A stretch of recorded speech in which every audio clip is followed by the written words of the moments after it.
your time. And we're joined by Joshua Perry, Big Ten Network. They, of course, start their media days middle of this week. And there is the thought about what the future might be with USC and UCLA joining in a year, but they have to worry about this year. Joshua with Paul and Craig, and I'm David Smoak. Joshua, how much will USC, UCLA even hit really the word on the street so much at Lucas Oil Stadium, or is it going to be more about this year?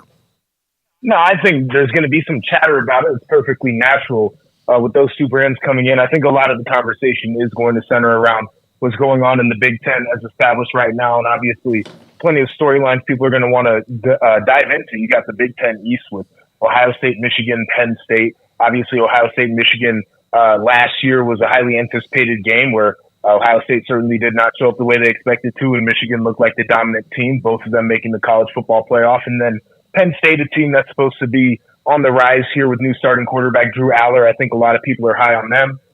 Michigan State and you know what they're going to look like this year. They had the 11-win season, did not have a season that they wanted to a year ago where they're going to bounce back.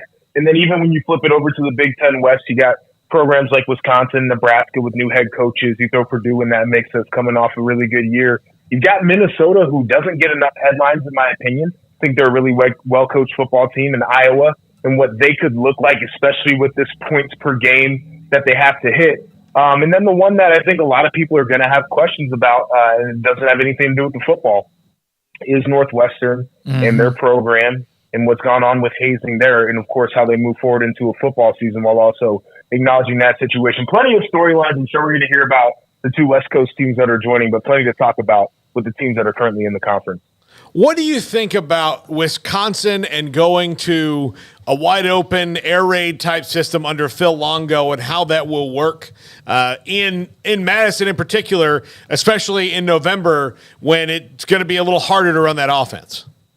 Yeah, it's going to be something I think a lot of people are excited to see there. It's a different style of offense, certainly. Luke Fickell, who's their new head coach, coached me when I was at Ohio State. He was the defensive coordinator and linebacker coach.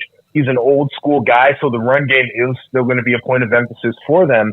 And they've got really good running backs. Braylon Allen is a guy that I know a lot of people are extremely high on, Ches Malusi as well. So they've got the weapons there at running back, but you bring in Mordecai at quarterback, and I know they're excited about his skill set. What they've told me is when they were playing him at SMU, they were like, this guy's a dude. We got to be on high alert. Our defense needs to come to play. So they're happy to have him and feel like he has the arm talent. So what I think it's going to look like, more wide open. They're going to get that football in all parts of the field, which is how offenses really like to attack nowadays.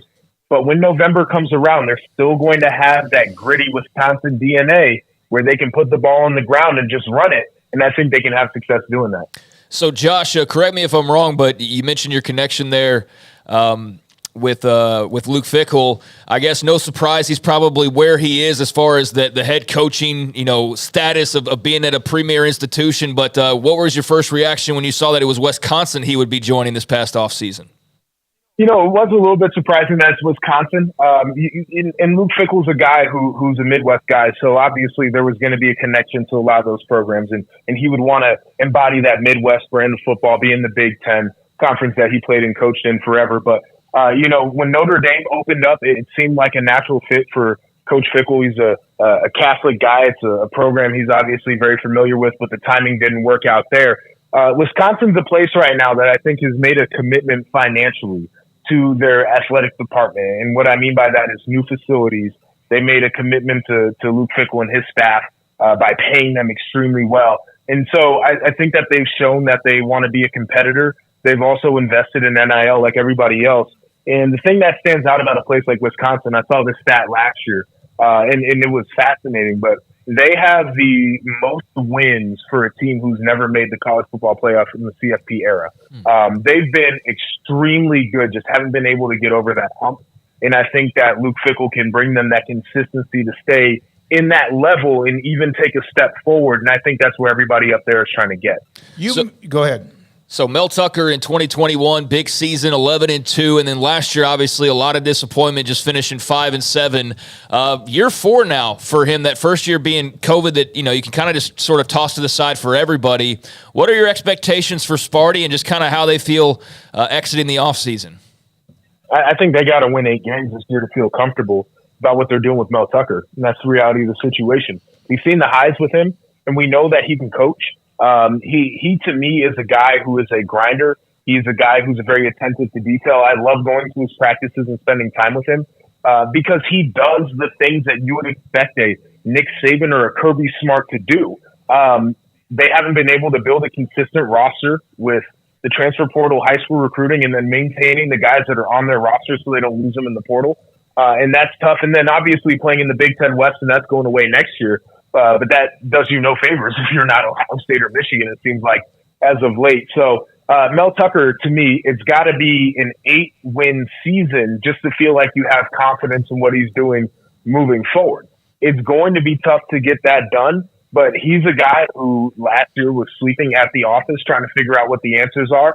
I think if they can get their defense to be much better, they can become a team that has more consistency. Their defense has been very bad, and he's a defensive head coach too, so I know he's been working on that. But I'm not expecting them to have an 11-win season like they did a couple years ago, but 8 wins would certainly feel like they're in the right direction as a program.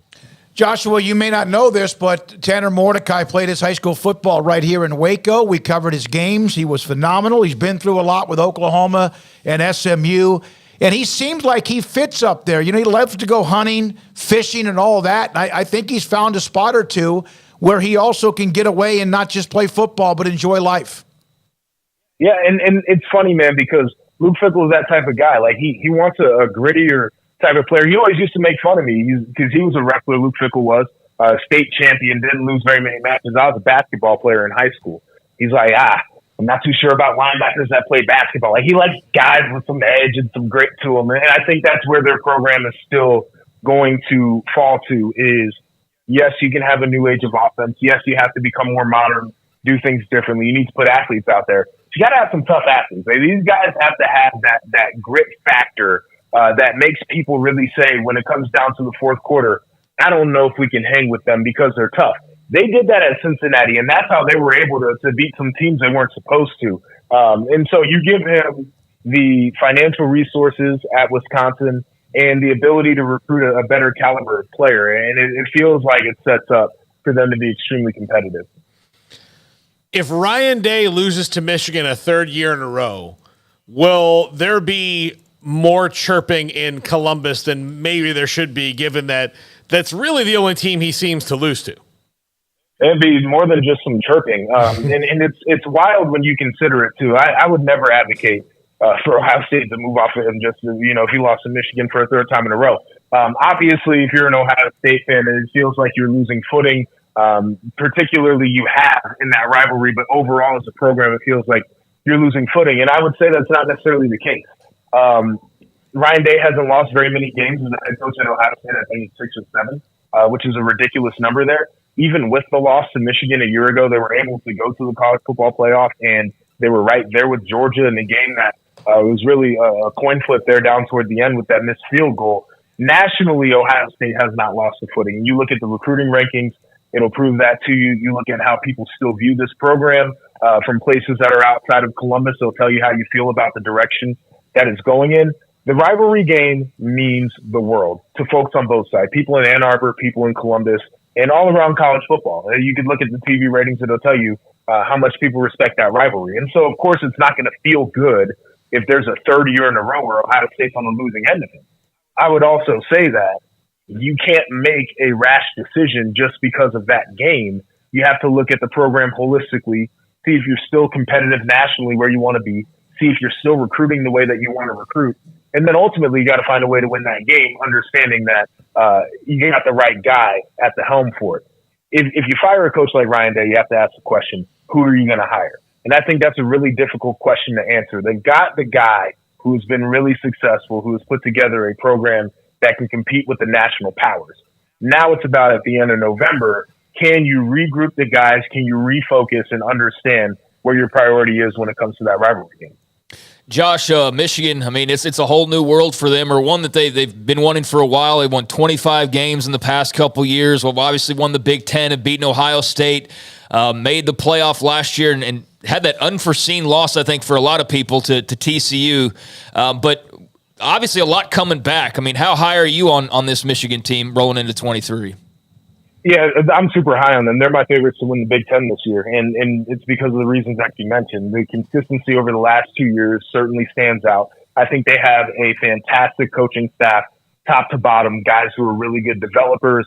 They go out, they identify top-level talent, they get it, they identify under-the-radar guys, they get them, they develop them within that program.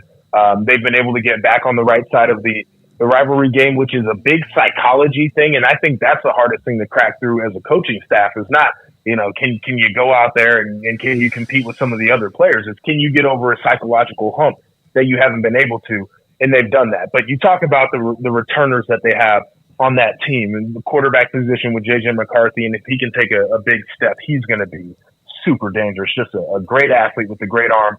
Blake Corum, Donovan Edwards in the running back room. You got the offensive line is going to be stacked once again. Could you get 3 Joe Moore awards for the best offensive line? Like, could you do a third year in a row? They potentially could. Colston Loveland, young tight end, who's done a really good job. Maybe some questions at the defensive line, who's going to be a pass rusher, but their schedule sets up for them to be able to figure that out throughout the season. Like their linebacker room, their secondary is phenomenal. Will Johnson is a great player at the cornerback position. Like, they've got guys everywhere. And so they should be favored coming into this year. And I think that is going to be a fun battle when you look at the Big Ten East, because I mentioned that Penn State's going to take a step. And we know the type of talent Ohio State has. And under Jim Knowles is a year 2 defensive coordinator, you think that side of the ball can get better. But Michigan's the team to beat right now. And just based off of the roster and what they got coming back, they should be really, really good. Joshua, thank you for your time. I have one more question. I know you got to go. What are the thoughts, in your opinion, as a former student athlete, about the expansion of the Big Ten from coast to coast? Is that big of a deal? Is that something we hear about from academia, or is that a concern for you in the next year as things move forward? I love it from a football standpoint. The season's short and you get some home games. There'll be some travel in there, certainly, but I think it's manageable. I love the exposure for all these players. I love the opportunity to put some of the biggest and best brands in college football together. So from that standpoint, I think it's great. They'll be able to manage when it comes to everything else academically and otherwise. I mean, when I was playing, we took a trip out to play Cal Berkeley. It was a long trip. We managed. We were perfectly fine. Like, I know for the California schools, the travel is going to be a lot harder than it is for the schools that are based out of the Midwest. But, you got to pay the price when you get the TV money that's going to be coming around for them. What I think about is some of the other sports, specifically non-revenue, and how that affects them and how they get that done. And so I hope that there is a well put together plan to make sure that those athletes are well taken care of and protected. But from a football standpoint, I only really see positives out of it. Tell Matt Rule we said hello if you bump into him. Of course, our time with him here, or his time here in Waco with Baylor, has remained a great friend of the show as well. Thanks for your time, Joshua Perry, Big Ten Network. Have a great week in Indianapolis. I appreciate it. Take care, guys. That's Joshua Perry, Ohio State linebacker. Like his insight and have enjoyed him. That's the second time, I believe, we've had him on the show.